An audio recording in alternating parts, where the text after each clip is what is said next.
Hi friends, అందరికీ good evening. ఇప్పుడు నేను ముద్దపప్పు చేస్తున్నాను. ముద్దపప్పు కోసం ఒక గ్లాసు కందిపప్పు తీసుకొని ఒక పావు గంట సేపు నానబెట్టాలి. నానిన తర్వాత 2 టైమ్స్ కడగాలి. ఆ తర్వాత ఈ గ్లాస్ తోటి 1.5 గ్లాస్ వాటర్ వేసి పసుపు వేయాలి.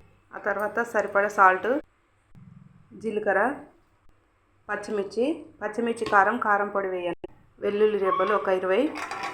ఇప్పుడు కుక్కర్ మూత పెట్టుకో ఒక 5-6 విజిల్ వచ్చే వరకు ఉడికించుకోవాలి. ఫ్లేమ్ అయితే హైలో పెట్టుకోకూడదు, మీడియంలో పెట్టుకోవాలి. చూడండి, ఒక 5 విజిల్లకు అయితే ఉడికించాను పప్పు. ఇప్పుడు రుద్దుకోవాలి దీన్ని. చూడండి, ఇలా రుద్దుకున్న తర్వాత తాలింపు పెట్టుకోవాలి. తాలింపు కోసం 2 పావులు ఆయిల్ వేసుకోవాలి.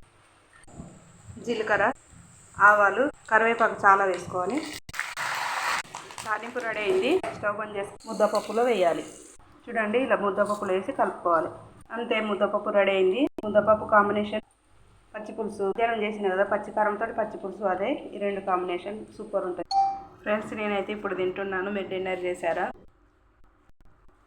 ముద్దపప్పు పచ్చిపులుసు టేస్ట్ చూసి చెప్తాను ఫ్రెండ్స్. సూపర్, స్మెల్ అయితే సూపర్ వస్తుంది. వావ్, సూపర్ ఉన్నది. ఇందులో పప్పు ఉడికేటప్పుడు వెల్లుల్లి రెబ్బలు, జీలకర్ర వేసాం కదా, ఫ్లేవర్ అయితే సూపర్ పట్టింది పప్పుకు. ఇప్పుడు ఎండాకాలం ఇట్లా తినండి, సూపర్ ఉంటుంది టేస్ట్. తింటా అంటే తినాలనిపిస్తుంది. బాయ్ ఫ్రెండ్స్, మరో నెక్స్ట్ వీడియోలో కలుద్దాం. డిన్నర్ చేయండి. Super friends. మధ్యాహ్నం అది పచ్చిమిర్చి కారంతో పచ్చిపులుసు చేసిన కదా, అదైతే చాలా అంటే చాలా కమ్మగా ఉంది, టేస్ట్ ఉన్నది. అది ఫుల్ వీడియో కింద లింక్ ఇస్తున్నాను, చూడండి. ఇప్పుడు సమ్మర్లో చేసుకోండి, చాలా అంటే చాలా టేస్ట్గా ఉన్నది. ఇలా పప్పు వండుకొని అలా పచ్చిపులుసు చేసుకొని తింటే చాలా ఇష్టంగా తింటారు పిల్లలైనా పెద్దలైనా. Bye friends. మరి